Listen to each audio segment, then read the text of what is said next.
සංඛ්‍යා එකතු කරන්න වරදින්නේ නැහැ. හරි. අපිට සාමාන්‍යයෙන් සදිස් සංඛ්‍යා එකතු කරන්න තියෙන මෙන්න මේ වගේ ඒවා. මොන වගේ ඒවාද? සමහර විට ධන සංඛ්‍යාවක් ධන සංඛ්‍යාවකට එකතු කරන්න වෙනවා. සමහර විට ඍණ සංඛ්‍යාවක් ඍණ සංඛ්‍යාවකට එකතු කරන්න වෙනවා. එහෙම නැත්නම් ධන සංඛ්‍යාවක් ඍණ සංඛ්‍යාවකට එකතු කරන්න වෙනවා. එහෙම නැත්නම් ඍණ සංඛ්‍යාවක් ධන සංඛ්‍යාවකට එකතු කරන්න වෙනවා. හරි. ඔයිට අමතරව මොකුත් එකතු කිරීම නැහැනේ. නේ? ධන එකතු කරන්න වෙන්න පුළුවන්, ඍණ එකතු කරන්න වෙන්න පුළුවන්. ධන සහ ඍණ, ඍණ සහ ධන. හරි. එහෙනම් පළවෙනි තීරුව ඉක්මනට මේ ටික ලියාගමු.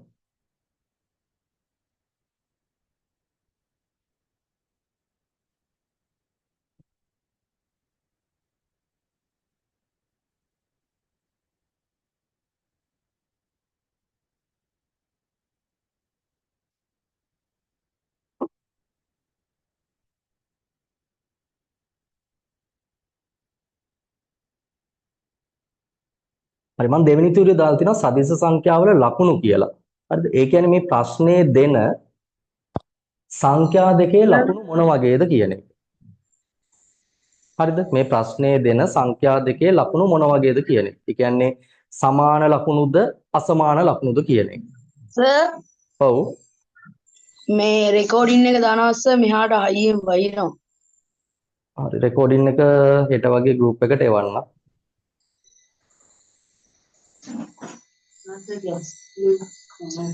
හරි. බලන්න සදිස්ස සංඛ්‍යා. හරි. දෙවෙනි තීරුව බලමු සම්පූර්ණ කරගන්න.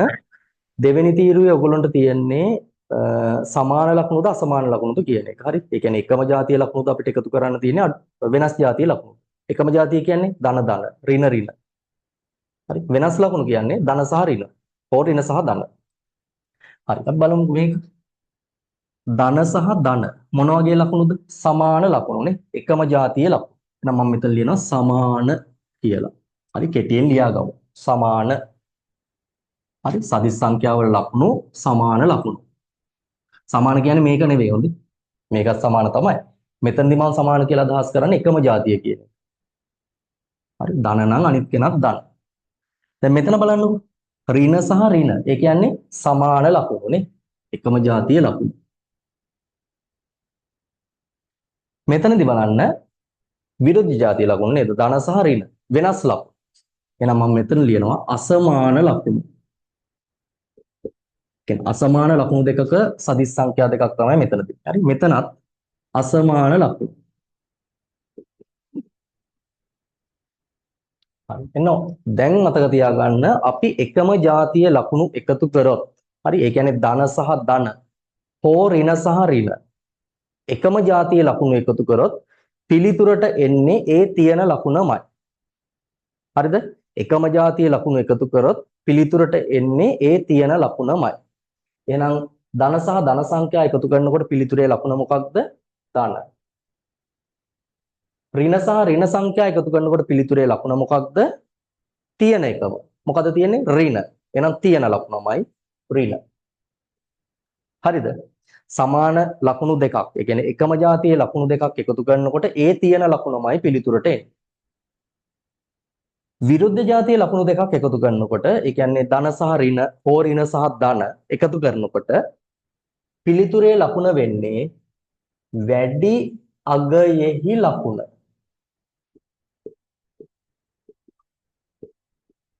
වැඩි අගයෙහි ලකුණ. හරි. හිතන්න මෙහෙම සංඛ්‍යාවක්. ධන 8ට එකතු කරනවා ඍණ 5. හරිද? ධන 3ට එකතු කරනවා ඍණ 12. හරි. බලන්න මෙතන තියෙන්නේ මොන වගේ ලකුණුද? වෙනස් ලකුණු දෙකක් නේ. එකක් ධන අනිත් එක්කන ඍණ. එහෙනම් සංඛ්‍යාත්මකව වැඩි අගය මොකද්ද? 8ද 5ද? 8. එහෙනම් පිළිතුරේ අගය වෙන්නේ මොකද්ද? මෙන්න මේ වැඩි කෙනාගේ ලකුණ. එහෙනම් මෙයාගේ පිළිතුරේ අගය මොකද්ද? ධන. හරිද? ඊළඟ සංඛ්‍යාව බලන්න. ඊළඟ සංඛ්‍යා දෙක. ධන 3 ඍණ 12. වෙනස් ලකුණු දෙකක්. එහෙනම් වැඩි අගයේ ලකුණ තමයි ලකුණ වෙන්නේ. කවුද වැඩි එක්කෙනා? 3ද 12ද? 12. එහෙනම් 12 ලකුණ මොකද්ද? ඍණ. පිළිතුරේ ලකුණ වෙන්නේ ඍණ. හරිද? පැහැදිලිද? ඔන්න එහෙනම් ලකුණ ගන්න විදිය තමයි මේ කතා කරේ. හරිද? සදිස් සංඛ්‍යාවල. හරි ඊළඟට බලමු අපි අගය ගන්න කොහොමද කියලා. හරිද මම මේවටත් උදාහරණ දෙකක් මෙතනින්ම ලියන්නම් පොඩ්ඩක්. ධන 6 එකතු කිරීම ධන 8. ඍණ 7 එකතු කිරීම ඍණ 5. හරි බලන්න මෙතනදී දෙන්නම ධන සංඛ්‍යා දෙකක්.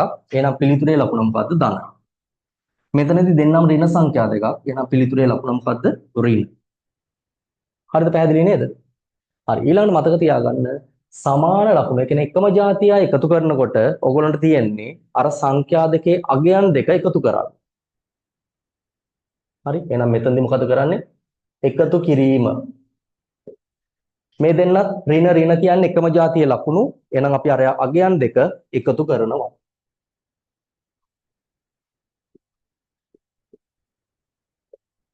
හරි එහෙනම් මෙයාගේ උත්තරය මොකක්ද බලන්නකෝ. 6යි 8යි එකතු කරා කීයද? 14යි. ඍණ 14. මේ ධන 14. හරි මේ දෙන්නත් ඍණ සහ ඍණ එකම ජාතියේ ලකුණු දෙකක්. පිළිතුරේ ලකුණ ඍණ මේ දෙන්න එකතු කරා 7යි 5යි 12යි. හරිද? එකම ජාතියේ ලකුණු එකතු කරනකොට අර සංඛ්‍යා දෙක එකතු කරන්න ලකුණ වෙන්නේ තියෙන ලකුණමයි. විරුද්ධ ලකුණු එකතු කරනකොට ඒ කියන්නේ ධන සහ ඍණ සංඛ්‍යා එකතු කරනකොට ඒ සංඛ්‍යා දෙක අඩු කරන්න ලකුණ වෙන්නේ වැඩි එකේ ලකුණ. අගය ගන්නේ කොහොමද? සංඛ්‍යා දෙක අඩු කරන්න.